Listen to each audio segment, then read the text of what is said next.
Bonjour à tous, j'espère que vous allez excellemment bien et aujourd'hui on se retrouve pour parler F1 pour faire le débrief du Grand Prix de Sao Paulo et pas le Grand Prix du Brésil.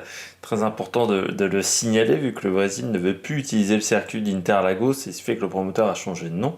Jair Bolsonaro qui veut utiliser un autre circuit qui est le circuit Nelson Piquet en fait tout simplement. Il y a un peu une bagarre on va dire du côté du Brésil avec Jair. Avec Bolsonaro.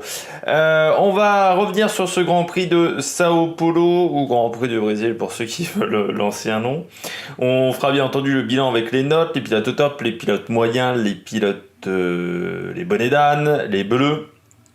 On fera également la note du Grand Prix, puis on parlera de deux informations, enfin de ce qui a un petit peu fait jaser ce week-end.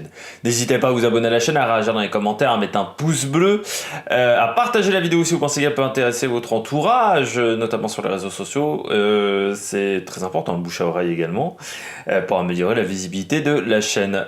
N'hésitez pas à réagir dans les commentaires aussi, je ne sais plus si je l'ai dit.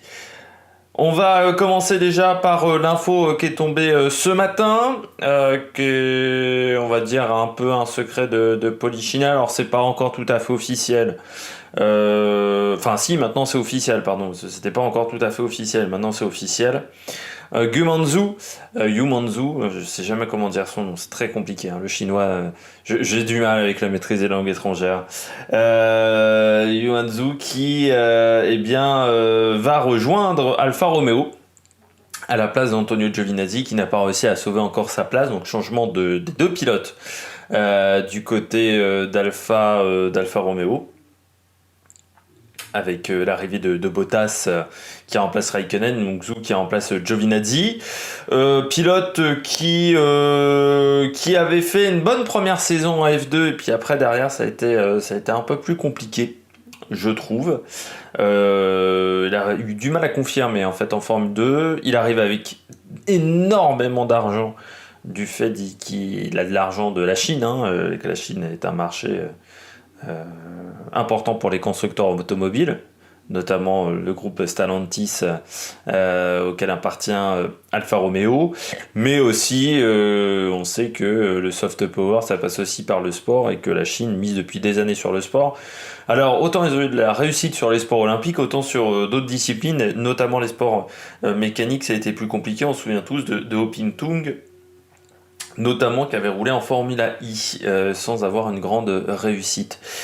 Voilà, arrivée de Zhou, c'est dommage pour Giovinazzi. Pourchaire n'est pas encore totalement prêt. On connaît pas la durée par contre pour Zhou. Est-ce que c'est 1 an? Est-ce que c'est 2 ans? Pour voir si Pourchaire va arriver dans 2 ans, dans 3, en 2023.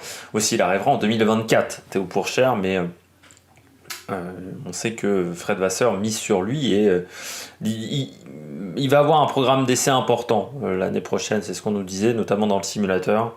Voilà, ça va avoir son importance. Et Zhou, qui était donc pilote d'essai chez Alpine, est remplacé par Oscar Piastri. Très bon pilote, Oscar Piastri, notamment champion de F3 l'année dernière. Donc ça, c'était les dernières infos. On va revenir sur la FIA. La FIA qui a été assez incompréhensible pendant tout ce Grand Prix de Sao Paulo, notamment avec les différentes pénalités. On a eu du mal à tout comprendre.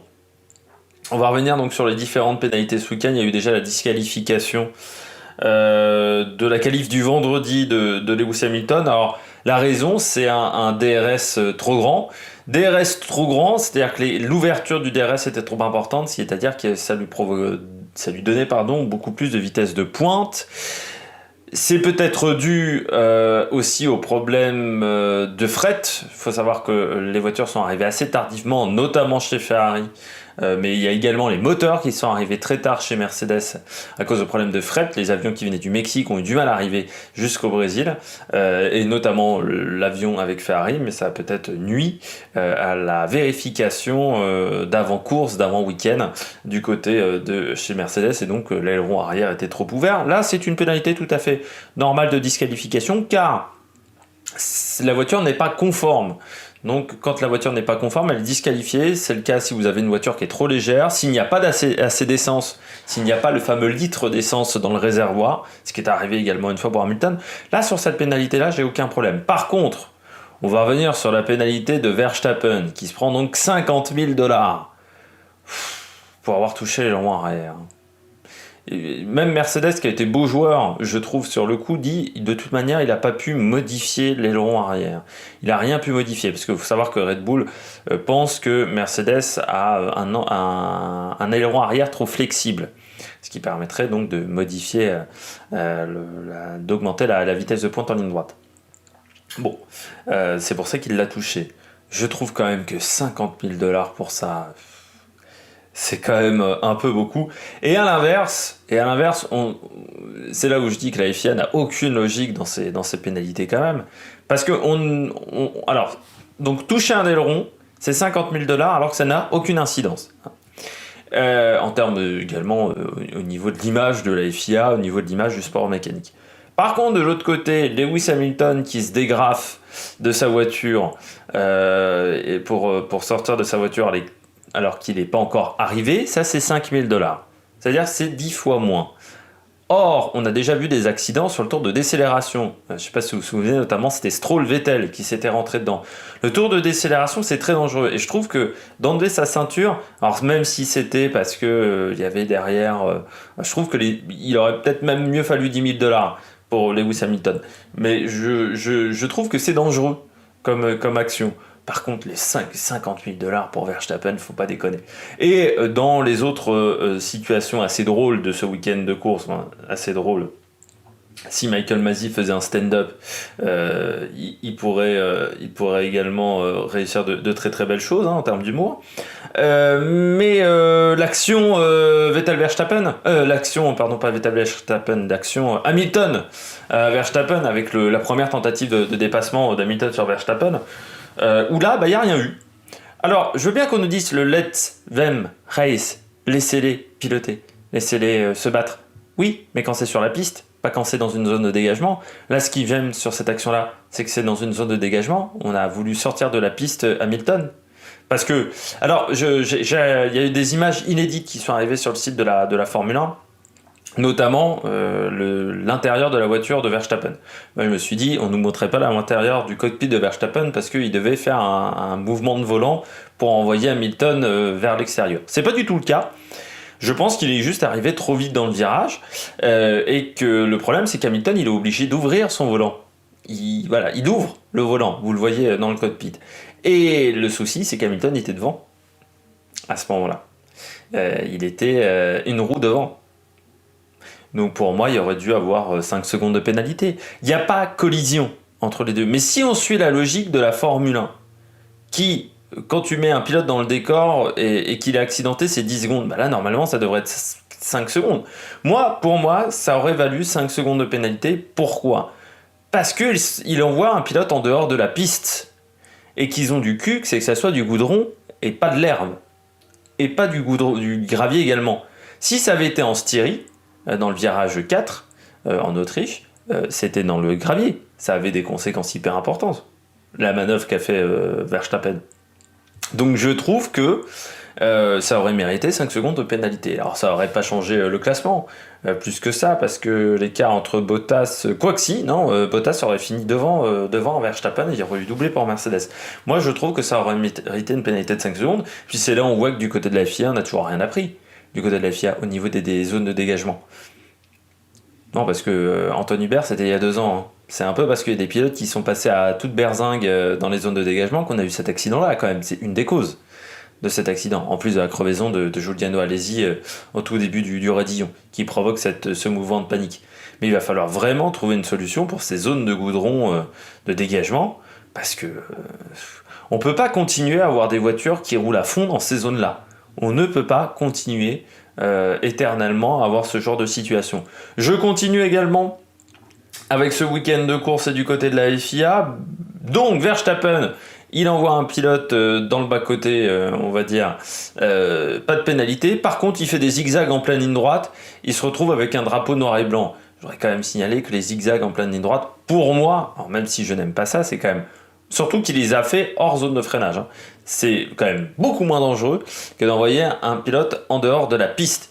Et en même temps, lui, il s'est tapé un drapeau blanc et noir, alors que chez Ferrari, on n'a jamais eu de drapeau blanc et noir, alors qu'on a fait des changements de direction très dangereux, notamment Leclerc et Sainz, et dans des zones de freinage, notamment le freinage du virage numéro 1. Et eux, ils n'ont absolument rien eu. Donc il y a un moment, il faudra quand même que la FIA ait une logique dans ces pénalités. Je parle même pas des commissaires de piste qui ont mis un temps fou à déclencher le safety car alors qu'il y avait un aileron qui traînait au virage numéro 1. On sait que c'est un virage en plus où on a très peu de... qui est quand même un peu à l'aveugle dans les S de Senna, donc c'est quand même là aussi inadmissible. On a eu encore une virtual safety car qui a permis à Bottas de gagner un arrêt gratuit et qui a changé quand même la physionomie de la course. Donc ouais, ce Grand Prix au niveau de la FIA m'a énervé parce que c'est un Grand Prix qui rappelle qu'on peut avoir du spectacle en Formule 1, même avec des Formule 1, même avec les Formule 1 actuelles, parce qu'il y a eu énormément de spectacles. Mais les décisions de la FIA, je les ai trouvées pour la plupart ridicules et surtout sans aucune logique. Et c'est ça qui me pose problème. Il n'y avait aucune logique dans les décisions. Et c'est le cas depuis des années, comme quoi Michael Masi est bien un des disciples de Charlie Whiting, parce que c'était déjà ce qu'on reprochait à Charlie Whiting. Bon, on peut toujours reprocher cela à Michael Masi. J'ai vu Jean-Louis Moisset notamment sur Twitter, il est assez remonté dans ses retweets contre Michael Masi. On passe à la note du Grand Prix. Moi j'ai mis 18 sur 20 du côté de la note du Grand Prix. Pourquoi j'ai pas mis 20 sur 20 ?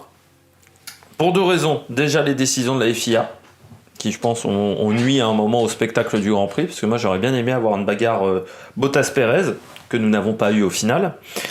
Et puis toutes les décisions à côté, ce qui fait qu'on a en fait de la course sprint, on a parlé que des à côté et pas très peu de la course. Donc ça m'a énervé. J'ai pas mis 19 sur 20 non plus parce qu'il m'en a manqué un petit peu à un moment lors du milieu du Grand Prix. Et puis surtout dans les bagarres de milieu de peloton. Je trouve qu'il n'y a pas eu énormément de bagarres de milieu de peloton. Mais sinon je mets 18 sur 20 parce qu'on a eu des dépassements incroyables, parce qu'on a eu un énorme Hamilton qui a fait une course fantastique, parce qu'on a eu une remontée exceptionnelle, parce qu'on a eu quand même de la bagarre, même si je n'ai pas aimé cette action-là de Verstappen, on a eu quand même de la bagarre. Parce que on a eu plein de choses. Ah oui, si, je voulais dire ça, tiens, en parlant sur l'action de Verstappen et Hamilton, on n'aurait pas ce problème-là. Donc déjà, si on avait des zones goudronnées qui étaient en gazon, mais on n'aurait surtout pas ce problème-là si on commençait à réglementer sur la vitesse qu'on doit avoir en dehors de la piste quand c'est goudronné. Parce que si on avait un système qui permettait de couper le moteur ou qui permettrait de ralentir fortement la vitesse dans ces zones-là, je peux vous dire qu'aucun des deux ne serait allé en dehors de la piste, que ce soit Hamilton ou Verstappen, parce que la perte de temps aurait été trop importante. C'est peut-être à y penser quand même fortement. Mais j'ai mis 18 sur 20 parce que voilà, j'ai eu une belle bagarre. Il y a quand même eu Pierre Gasly, je trouve qu'il a fait une belle remontée le dimanche, une course un peu plus compliquée. Ocon avait également un bon rythme de course. Donc non, je me suis vraiment bien amusé sur ce Grand Prix. Et c'est vrai qu'encore une fois, au Brésil, on est rarement déçu quand même par les courses. Sur cette piste, on a rarement eu des courses extrêmement chiantes sur ce circuit d'Interlagos. C'est pour ça que c'est triste que des personnes qui, je pense, ne s'y connaissent pas énormément en Formule 1 décident que ce circuit-là est plus intéressant, alors que d'autres pistes seraient plus intéressantes. Et puis en plus, avec le public qui a une ferveur incroyable. Alors le problème à Sao Paulo, c'est bien entendu que c'est un petit peu craignos. Mais si t'enlèves les à côté du circuit, je dirais que c'est quand même une piste qui est absolument fantastique et qui est très différente de ce que propose le reste de la saison de Formule 1. On passe tout de suite au bilan des Bleus. Du côté du bilan des Bleus, je commence avec Pierre Gasly. J'ai mis 14 sur 20. Pierre Gasly, Grand Prix solide. J'ai pas mis plus malgré le fait qu'il ait fini 7ème. Parce que déjà il finit à un tour quand même. Assez loin. Il finit quand même une vingtaine de secondes en termes de chrono de Carlos Sainz. Il y avait quand même un écart de performance qui était assez important entre lui et les Ferrari. Qu'il a quand même une course sprint compliquée où il a perdu des places, il a perdu beaucoup de places, mais je pense que c'était aussi dû au fait que sur les deux premières courses sprint, il avait été en grande difficulté et il avait notamment abandonné du côté de Monza et ça lui avait pourri son week-end.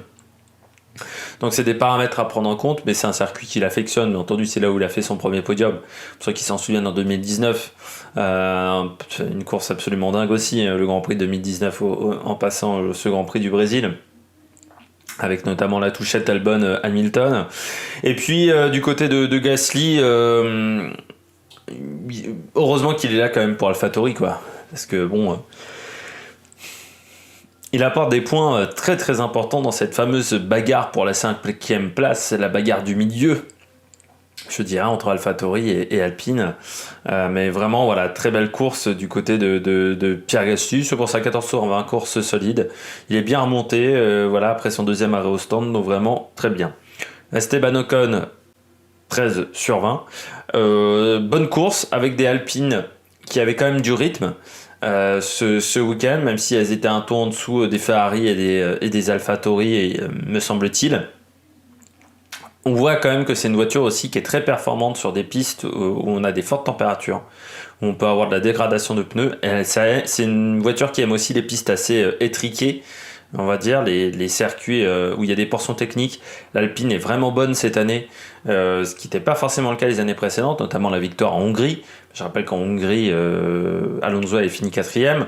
Je rappelle aussi que voilà, c'est un circuit assez...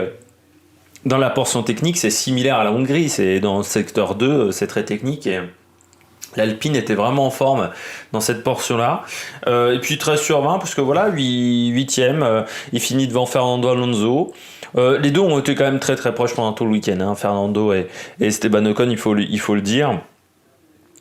Donc voilà, week-end solide de la part d'Esteban Ocon. J'ai pas grand chose d'autre à dire de la part pour le pilote Alpine.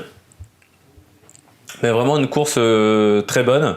J'ai l'impression que Alpine, ils ont pas une super voiture sur cette fin d'année, mais les pilotes par contre sont vraiment à l'aise dans la structure et dans la voiture, et ils tirent le maximum du matériel. Ça c'est vraiment très intéressant parce que si l'année prochaine ils ont une meilleure voiture, avec le changement de réglementation qui va un peu redistribuer les cartes, eh bien, vu comment ils se sentent bien dans cette structure alpine, je pense qu'ils seront très très très performants, mais il leur faudra plutôt une bonne voiture. Mais ils ont vraiment tiré le maximum de ce qu'ils pouvaient, je pense, de ce matériel-là. On passe tout de suite aux pilotes au top. Du côté des pilotes au top, je commence avec Lewis Hamilton, 20 sur 20. 20 sur 20, c'est donc le deuxième 20 sur 20 de l'année, le deuxième 20 sur 20 d'affilée. Après Verstappen, Grand Prix du Mexique. 20 sur 20, pourquoi ? Parce qu'il a remonté 25 places de pénalité. Des pilotes qui gagnent en ayant autant de places de pénalité sur un week-end, ils n'étaient pas nombreux. Moi, je me souviens d'un Raikkonen qui avait réussi à faire ça, mais en partant très loin sur la grille de départ, à l'époque des pénalités moteurs qui donnaient 10 places sur la grille. À l'époque du moteur V8. Mais moi, j'ai jamais vu un pilote qui prend autant de places de pénalité gagner une course sur le week-end. Alors, c'est vrai qu'il a été aidé par la course sprint. Mais c'est assez dingue. Et puis, là, je peux vous dire qu'un Grand Prix comme ça remotive un pilote pour la fin de saison. Parce que là, il sait qu'il y reste 3 courses, mais il sait qu'il peut fracasser Verstappen. Et puis, quel moteur! Je sais pas s'ils ont fait même exprès de se prendre une pénalité de changement de moteur parce qu'ils savaient que leur nouveau moteur avait un gain de performance, mais ils reprenaient quand même 5 dixièmes juste à l'aspiration dans la zone de pleine charge avec la ligne d'arrivée, Hamilton.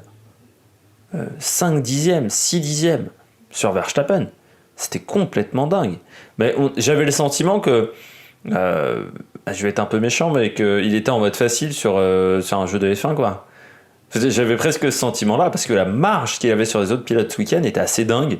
Un peu comme la marge qu'avait Verstappen le week-end dernier, mais en plus, ces pénalités, toutes ces discussions qui forcément peuvent te faire sortir d'un week-end de course, eh bien, lui, ça ne l'a pas fait sortir, ça l'a remotivé, et là, il est requinqué pour les 3 dernières courses.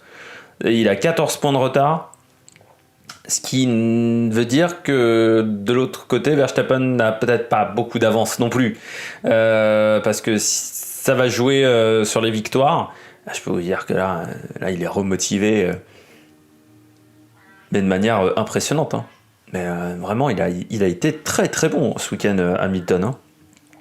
Enfin, si on pensait qu'il se laissait un petit peu couler et qu'il avait perdu un peu la motivation, c'est pas du tout le cas. Mais vraiment très très performant. Je continue avec Valtteri Bottas. J'ai mis 17 sur 20 pour Bottas. Il a joué parfaitement, je trouve, le rôle de lieutenant. C'est-à-dire que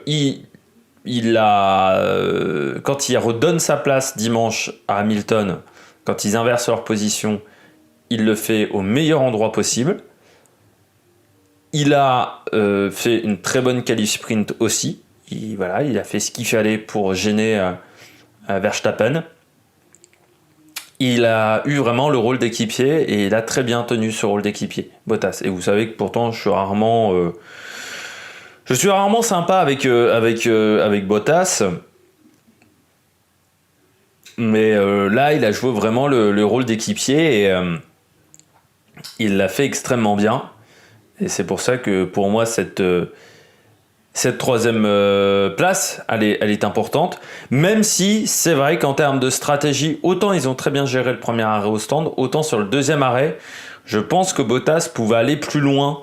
Et comme on a vu que l'undercut ne marchait pas, je pense que Bottas aurait pu aller beaucoup plus loin sur son arrêt et aller chercher Verstappen. Et puis, en plus, si Verstappen avait eu cette pénalité, qui pour moi était justifiée de 5 secondes, eh bien forcément Mercedes aurait fait un 2, mais même sans cette pénalité qui n'a pas été donnée au final, je pense que Bottas avait la capacité de battre Verstappen, mais il aurait fallu prolonger un peu plus ce deuxième relais, quitte à remettre des pneus médiums sur la fin, vu qu'il aurait gagné du temps en piste et menacé beaucoup plus Verstappen.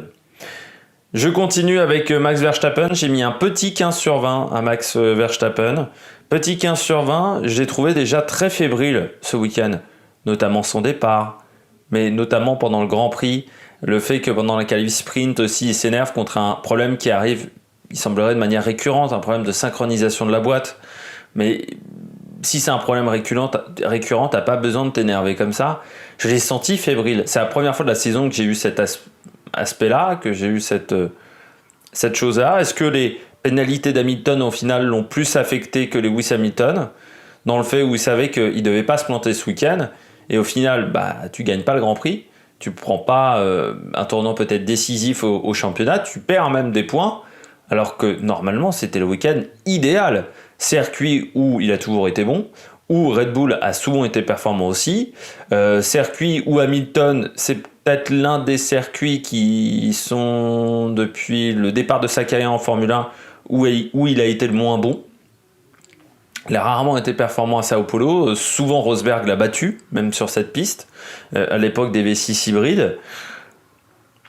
Verstappen qui a toujours été bon, Red Bull qui était plutôt très performant et largement au-dessus de Mercedes il y a 2 ans, la dernière fois qu'on était venu sur cette piste. Les pénalités, tout allait dans le sens de Verstappen ce week-end. Et peut-être que ça allait trop dans son sens en fait. Et moi j'ai eu vraiment le sentiment d'énormément de fébrilité chez Max Verstappen, et ça m'a vraiment surpris parce que c'est un pilote qui n'est pas habitué à ce genre de choses. Quand on voit sa manière de parler à la radio, c'était pas le Verstappen de d'habitude. C'était pas le Verstappen de cette année. Et j'ai eu vraiment cette impression-là, ça m'a vraiment étonné de la part de Max Verstappen. Et puis je termine avec Sergio Pérez pour les pilotes au top. Moi j'ai mis 14 sur 20 à Pérez. Pourquoi 14 sur 20 à Pérez ? Parce que là aussi, petit week-end, alors pas aidé non plus par la virtual safety car, qui ne l'a pas aidé, absolument pas. Comme tous les pilotes qui ont été pris dans cette situation-là. Mais un sentiment de pilote un peu en difficulté ce week-end, Sergio Pérez. Donc c'est pour ça que j'ai mis que 14 sur 20. Pas hyper rapide avec sa voiture, pas très performant. Donc 14 sur 20. J'aurais voulu un peu mieux de la part de Sergio Pérez et il s'est fait battre assez largement, je trouve, dans ce match, on va dire, pour la positionnement numéro 2.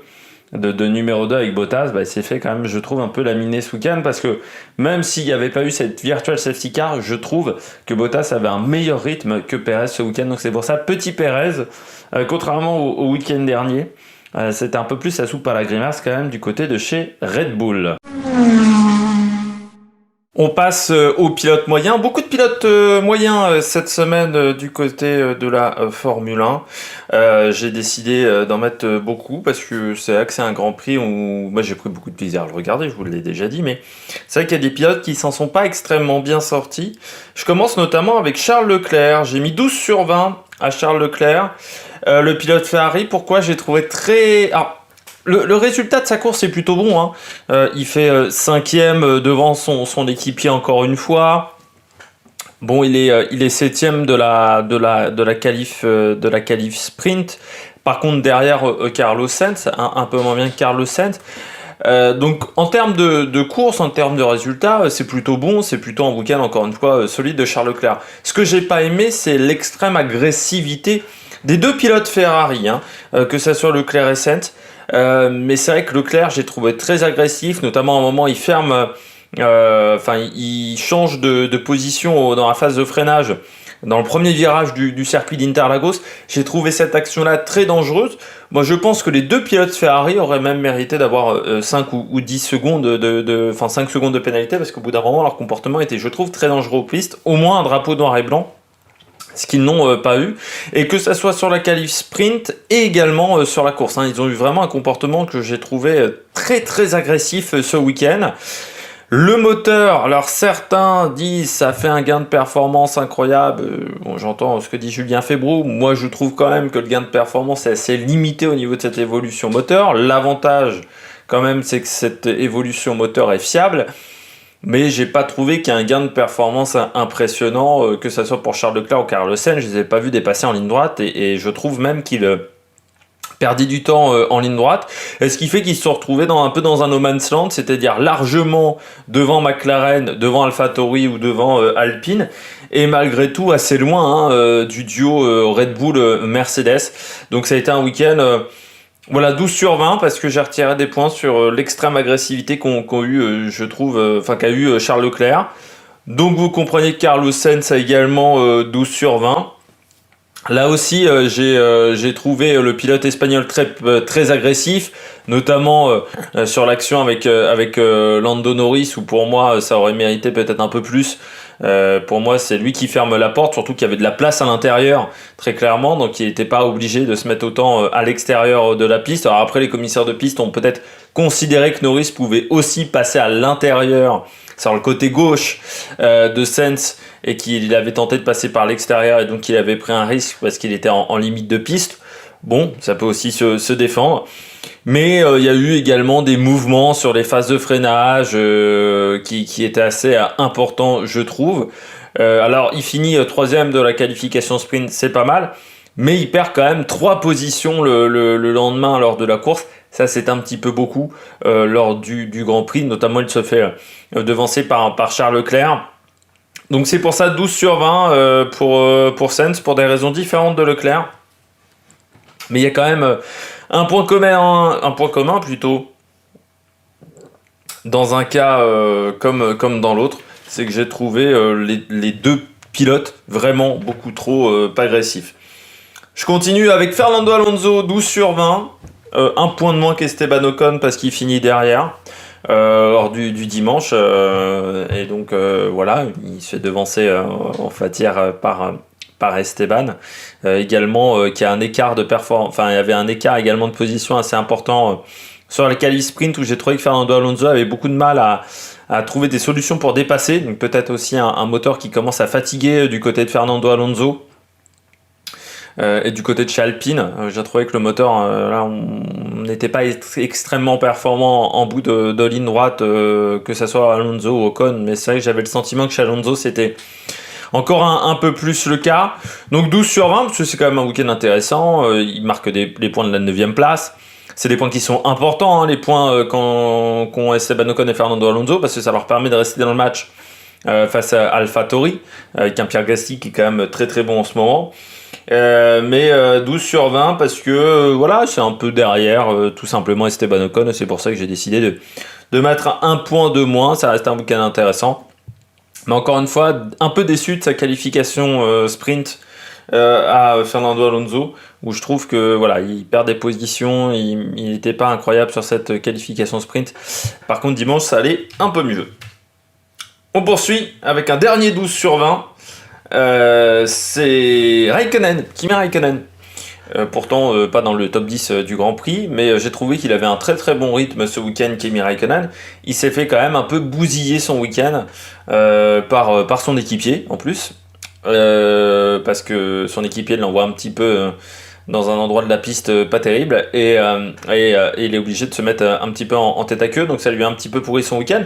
Malgré ce tête à queue, il remonte quand même 12e sur le Grand Prix et sur la qualification race. Il était 18e. Voilà, bon, après, avec un incident qui l'a quand même bien planté. Ça reste Raikkonen. Bon, c'est sûr que c'est un peu comme Rossi. On peut quand même se dire que Raikkonen, est-ce qu'il n'aurait pas mérité de quitter la F1 l'année dernière ou même encore l'année d'avant, après une seule année chez Alfa Romeo? Parce que c'est vrai que là, ça fait depuis 2 ans où c'est un petit peu compliqué pour le pilote finlandais et c'est toujours un peu triste de voir comme ça des légendes, parce que Raikkonen est quand même un petit peu une légende de la Formule 1. Il fait partie de ces grands pilotes qui ont marqué la Formule 1, champion du monde notamment en 2007. Mais c'est toujours un peu triste, voilà, quand la fin est peut-être pas à la hauteur de la carrière qu'ils ont eue précédemment. C'est ça que je souligne avec Raikkonen. Ce week-end, il était devant Giovinazzi aussi, hein, assez devant Giovinazzi et surtout un meilleur rythme. Il y avait vraiment un meilleur rythme pour Raikkonen, donc que ça soit en qualification ou en course. Et je trouve que l'écart en course était même plus important qu'en qualification. Donc voilà. C'était un point important pour moi.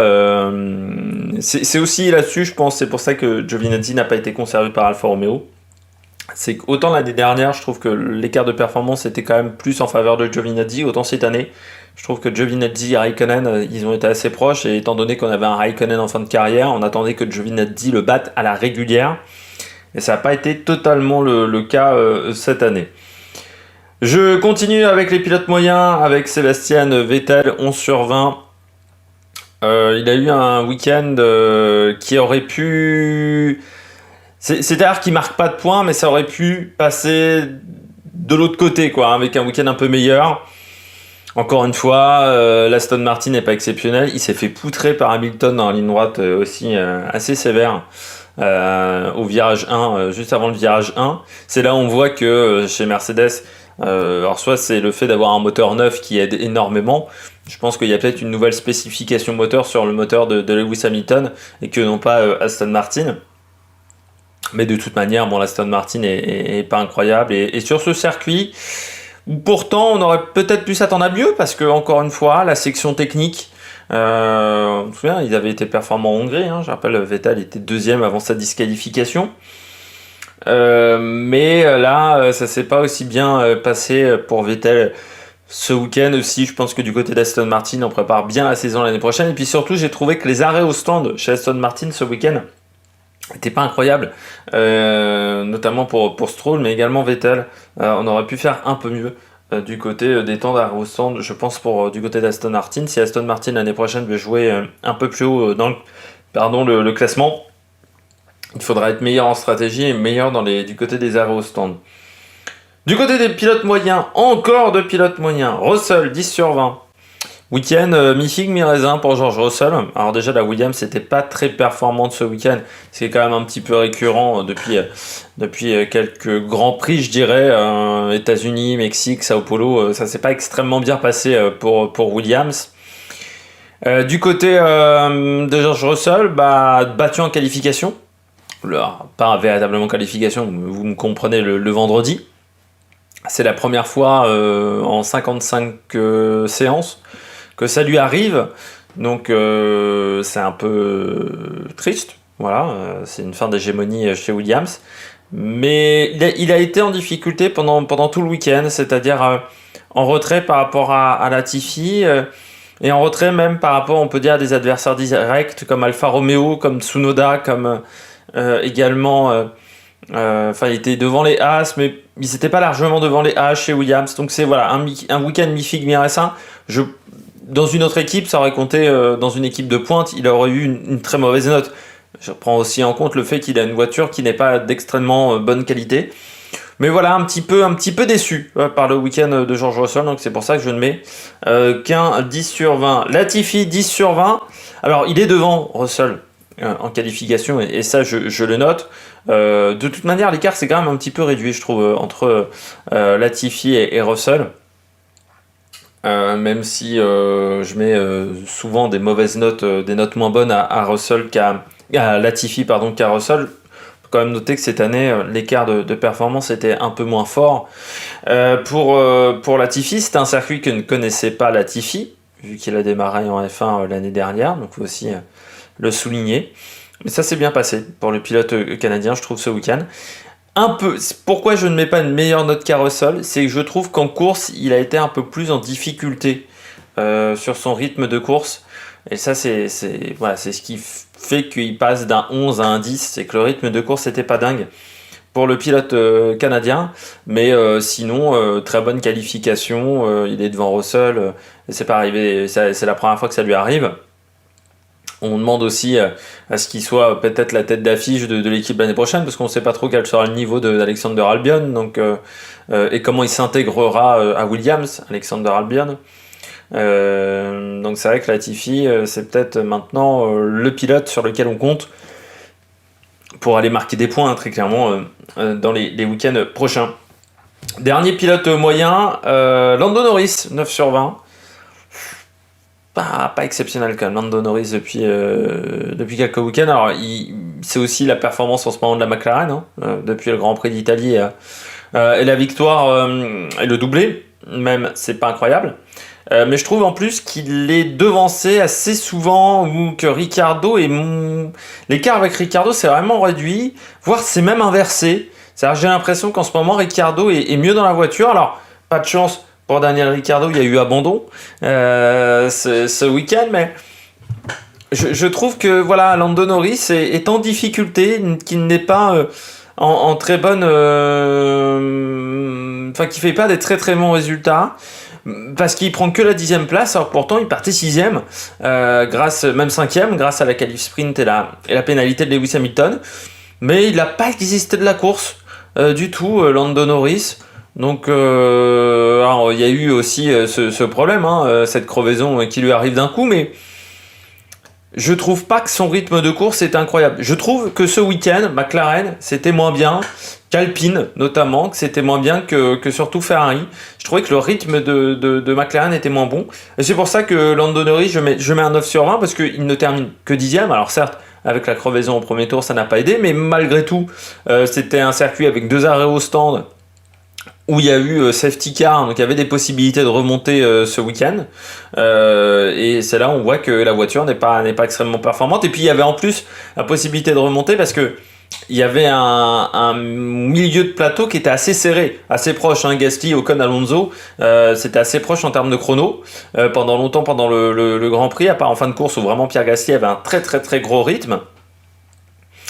Et du côté de Lando Norris, ouais, c'était compliqué ce week-end. Un moment, même je pensais que Vettel irait chercher des points, puis ça s'est pas fait, mais ouais. En ce moment, McLaren, ils sont plus partis quand même pour prendre la 4e place que pour prendre la 3e place au championnat constructeur. On continue avec... on va continuer dans quelques instants avec les bonnets d'âne. Du côté des bonnets d'âne, on commence tout de suite avec Daniel Ricciardo, 8 sur 20. J'ai hésité pour Daniel Ricciardo, très clairement entre un 9 et un 8, entre ces deux notes-là, mais je trouve que sa performance du week-end est quand même un peu moins bonne que celle de Lando Norris, surtout sur les qualifs sprint en fait. La différence de notation elle se fait vraiment sur les qualifs sprint, où j'ai trouvé que Ricciardo était vraiment... pas très à l'aise en fait sur cette qualif sprint. Et puis après, bon, en course, ça a été compliqué et il est obligé d'abandonner pendant le Grand Prix. Mais oui, j'ai trouvé que sur la qualif sprint, il y avait une vraie différence entre lui et Lando Norris. Et pourtant, Lando Norris, encore une fois, je le réitère, qui est pas en très grande forme en ce moment. Dommage parce qu'en qualif, vraiment l'écart était limité entre les deux le vendredi. Donc, moi, je pense que Daniel Ricciardo, ça va quand même mieux. Le souci, c'est qu'en ce moment, ça va mieux alors que la McLaren va beaucoup moins bien qu'en début de saison. On peut être inquiet quand même du côté de chez McLaren par rapport à l'année prochaine. Est-ce qu'ils arriveront à concevoir une bonne Formule 1 vu les moyens financiers et la situation financière qui reste quand même précaire du côté de chez McLaren, on peut quand même avoir de légers doutes et des craintes. Stroll, 6 sur 20, dominé par Vettel, encore une fois ce week-end. Il n'est pas dans le coup, mais il n'est pas dans le coup depuis plusieurs courses. Stroll, c'est assez surprenant, la situation de Stroll quand même cette année. La deuxième partie de saison est très difficile, je trouve, pour le pilote canadien. Largement devancé maintenant par Sébastien Vettel au championnat pilote. Au championnat pilote, voilà, il y a quand même plus de 15 points d'écart entre les deux. Donc ça fait beaucoup, surtout que Stroll en a 26, donc 15 points, vous voyez un petit peu la différence, à l'avantage de Vettel. Et du côté de Stroll, oui, une course qui est un petit peu le reflet de ce qu'on voit depuis quelques semaines, quand même, du côté du pilote canadien. Même le Grand Prix en Turquie n'était pas incroyable. C'est vrai que depuis Monza, c'est pas fou, quoi, ce que propose le pilote canadien.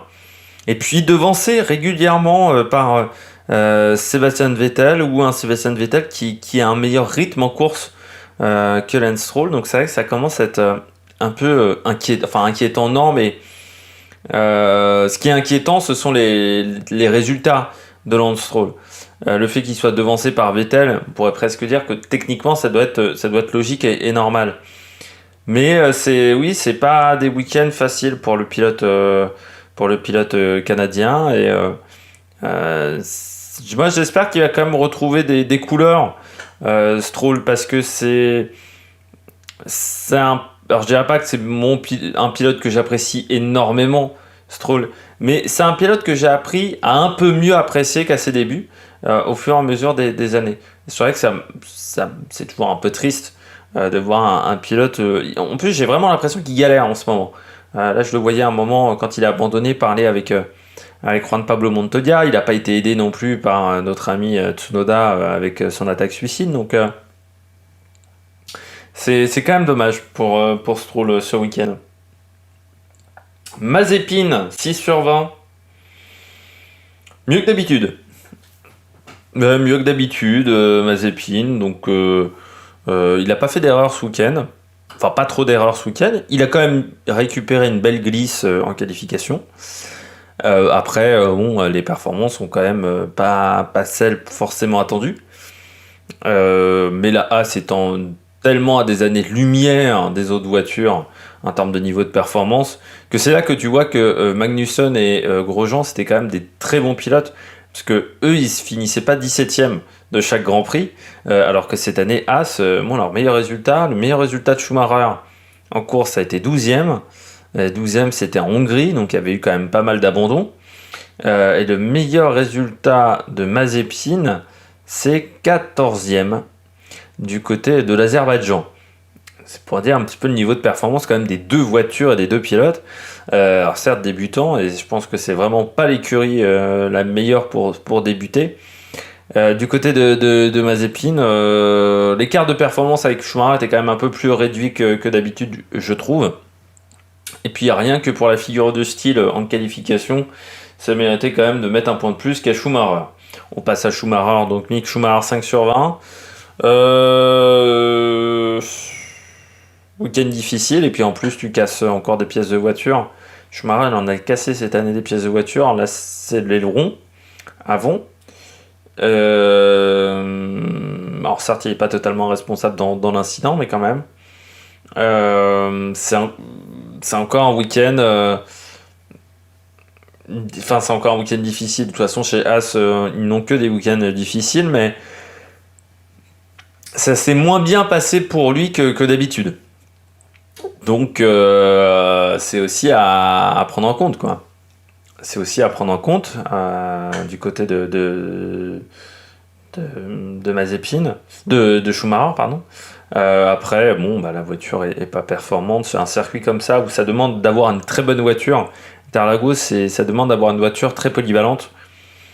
Si t'as pas une bonne bagnole, c'est peut-être l'un des pires circuits pour une mauvaise voiture. Avec les dénivellations, c'est quand même un circuit, il faut de l'aileron, mais pas trop. Enfin voilà, c'est un circuit qui demande beaucoup de choses aux voitures. Et c'est vrai que du côté de Mick Schumacher, il y a en plus voilà, cette perte d'aileron en début de Grand Prix qui n'aide pas non plus. Dernier pilote, avant-dernier pilote, pardon, Giovinazzi 5 sur 20. Pas de rythme ce week-end pour le pilote italien, pas de rythme. Derrière Raikkonen à la régulière. Je sais pas s'il savait en début de week-end qu'il était déjà plus chez Alpha. Moi je pense que oui. Parce que il y avait le patron de la Formula I était à Interlagos. Il semblerait que c'était pour signer le contrat. Parce qu'il voulait Giovinazzi, pilote de F1 l'année d'avant, du côté de son championnat. Il va rejoindre donc la Formula I, je crois que c'est chez Dragon, avec CT Camara. C'est pas la meilleure équipe du plateau. Après, bon, en Formula I, il peut se passer tellement de choses hors des courses que tu peux partir 15e et remporter la course assez facilement, je dirais, dans le championnat. Donc on verra ce que ça donnera pour le pilote italien. Après en F1, il en a manqué. Ces derniers Grands Prix, il y a eu quand même pas mal d'erreurs. C'est un pilote, je crois, qui a mis beaucoup trop de temps avant de s'affirmer. Toute cette première partie de saison 2019, où il marque pas de points, où il est complètement largué. Après, c'est quand même pas facile non plus d'avoir comme équipier Kimi Raikkonen. Pour le partage d'informations et ce genre de choses, c'est pas forcément le meilleur personnage, mais c'est un pilote qui avait déjà eu beaucoup de mal chez Sauber quand il avait fait ses deux piges. Là, en F1, moi je trouve qu'il a jamais vraiment brillé par son talent non plus, le Giovinazzi. Donc, et puis l'année dernière encore, il s'en sortait bien face à Raikkonen, autant cette année, face à un Raikkonen qui pourtant n'était pas en très grande forme. Il a eu beaucoup de mal et ça se voit même au championnat. Hein. Lui, il a 1 point, Raikkonen en a 10, avec 2 8e places et 2 10e places. Donc, malgré 2 grands prix en moins pour Raikkonen, du fait de la Covid, c'est quand même une différence, je trouve, qui est assez importante. Et puis, je termine avec Tsunoda, 3 sur 20. Tsunoda, une attaque suicide. Et puis encore une fois un écart de performance avec Gasly qui est énorme, donc les deux ensemble c'est difficile. Mais son attaque au virage 1, c'est une attaque suicide. Hein. Y a 90% de chances que ça marche pas, enfin que ça se finisse comme ça s'est fini. T'as même 10%, enfin je dirais que dans tes 90% de chances, t'as même 20 ou 30% de chances que ça finisse en abandon pour Tsunoda. Il a eu la chance de pouvoir, enfin je sais pas si c'était une chance, mais il a fini le Grand Prix.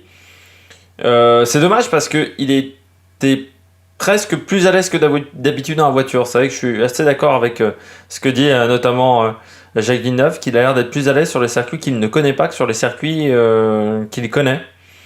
Peut-être qu'il se met trop de pression avant le départ avant les week-ends de course. Malgré tout, Tsunoda cette année, c'est quand même la comparaison avec Pierre Gasly a fait mal. Hein. Pierre Gasly 92 points, Tsunoda 20. Cette année, avec pourtant une voiture très performante. C'est compliqué pour le pilote japonais et je pense que c'est pour ça qu'on ne voit pas Théo Pourchaire l'année prochaine en Formule 1.